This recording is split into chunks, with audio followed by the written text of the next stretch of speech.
Hello and welcome to another video. Today we're going to solo the Mightiest Mark Salamence level 7 Terra raid that's been going through this weekend and the next weekend.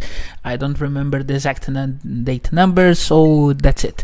Okay, first and for all, a message for our sponsors that is none other than myself. And if you like what you see here, don't forget to share, like and subscribe. This is important for new channels.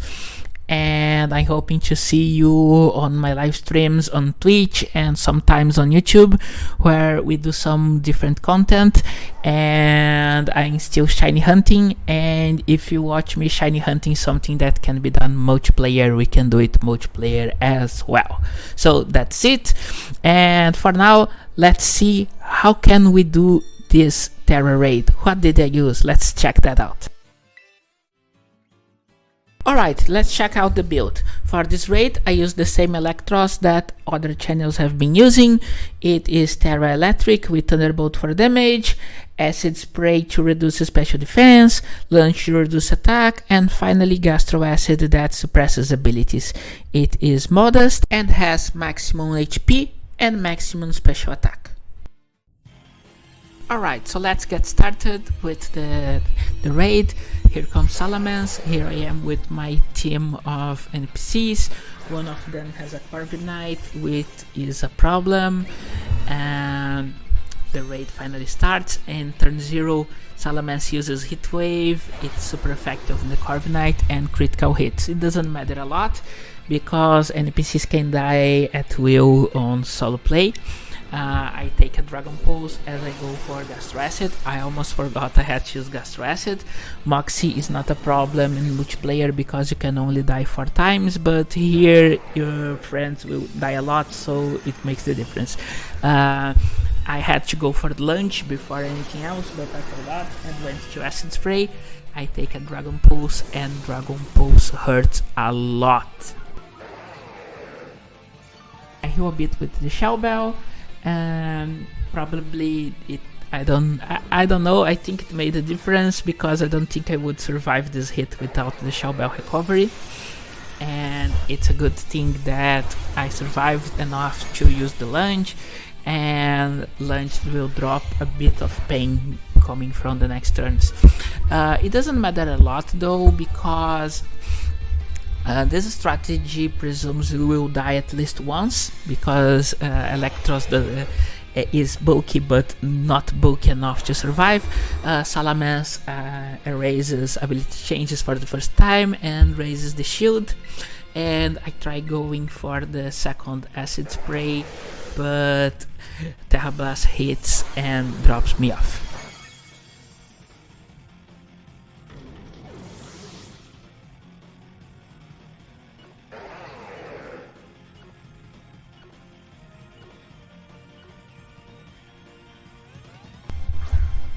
Okay, so now I'm back for the second half of the battle. Let's start by using Acid Spray again. This is to drop to -4. I do a last check to see if my calculations are correct. And Salamence erases abilities for the second time.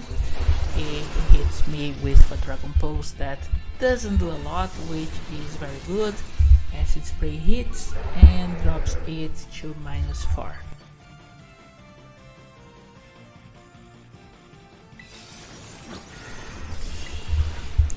On the next turn, I take a Flamethrower that also doesn't hurt a lot, and I go for the final Acid Spray that finally drops it to -6.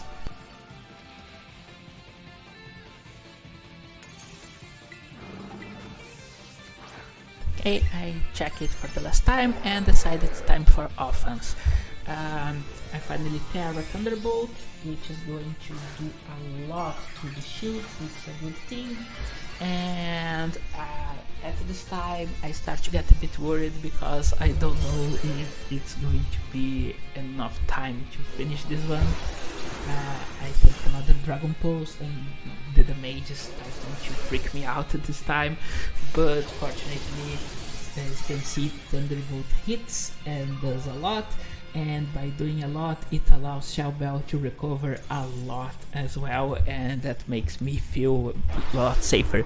Salamence goes for Breaking Swipe, drops everyone's attack, as you can see, which is not a problem since we are using a special attacker, and the damage the companions do is irrelevant in this battle.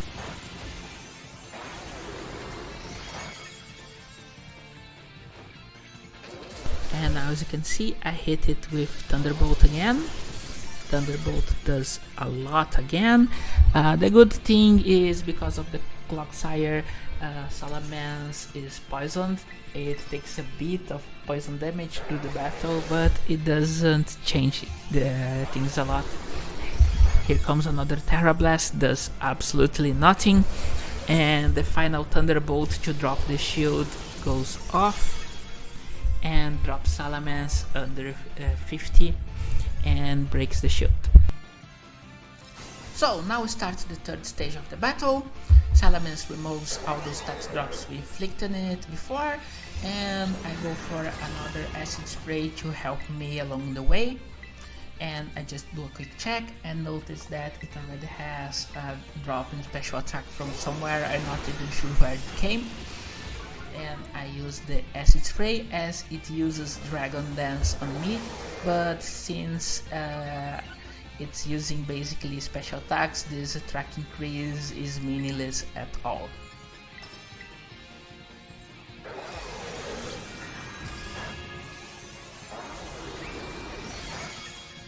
After that, I keep spamming Thunderbolt, and my hope at this point is that I can drop the HP lower than the time bar, because in my mind I'm trying to do calculations to know if there's going to be enough time, and I figure that if I can drop the HP lower than the time bar, I'm going to be safe.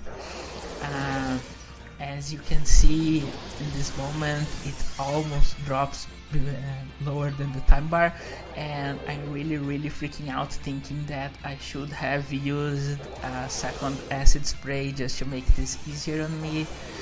And you'll be able to notice that there's going to be some random attacks coming from my companions that help drop the HP even more. And now we're getting to the final moments of the battle, and finally the last Thunderbolt hits. Salamence still has a bit of HP left, but it takes cheap damage from who knows where and drops by itself. It's very funny.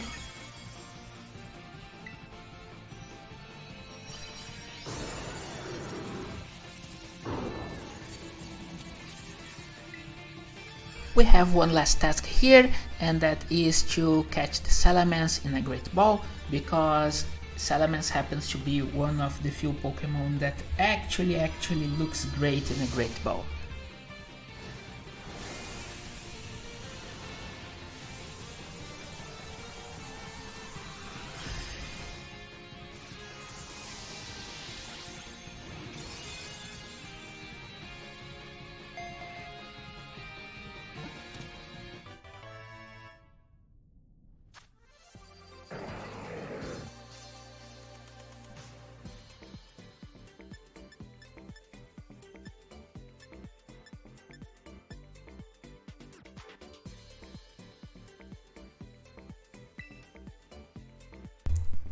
And now we're getting to the end of the video.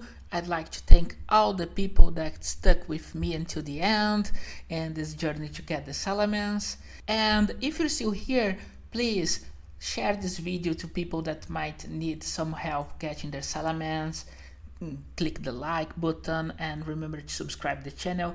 Also, if you feel like it, leave a comment talking about the Salamence raid. What did you think? Was it too easy? Was it too hard? How was your experience? And thank you again, and I hope to catch you all in the next video.